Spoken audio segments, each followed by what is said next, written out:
Hello sir, నా పేరు హరిబాబు అండి. బెస్ట్ ఇంజనీరింగ్ టెక్నాలజీస్ మార్కెటింగ్ మేనేజర్ని. ఈరోజు మేము మాట్లాడుకునే టాపిక్ వచ్చి ఫార్టిఫైడ్ రైస్ ప్రాసెస్ ప్లాంట్. ఇది సెంట్రల్ పాలసీ అండి. ఇది ఫార్టిఫికేషన్ అండ్ రైస్ ఫార్టిఫికేషన్ చేయమని సెంట్రల్ పాలసీ మోడీ గారు తీసుకొచ్చారు. ఇది ఆల్మోస్ట్ 4 years నుంచి ఇది రన్నింగ్లో ఉన్న ప్లాంట్. ఇది ఇప్పటివరకు ఇండియాలో మేము 140 ప్లాంట్లు మేము ఇన్స్టాల్ చేసి ఉన్నాము.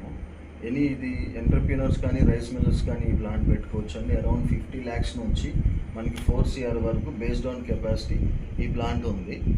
ఈ ప్లాంట్ ఇప్పుడు గవర్నమెంట్ రిక్వైర్మెంట్లో సిర్ఫ్ ఓన్లీ 42% మాత్రమే ఫుల్ఫిల్ చేయగలిగింది. ఇంకా 58% అవైలబిలిటీ ఉందండి.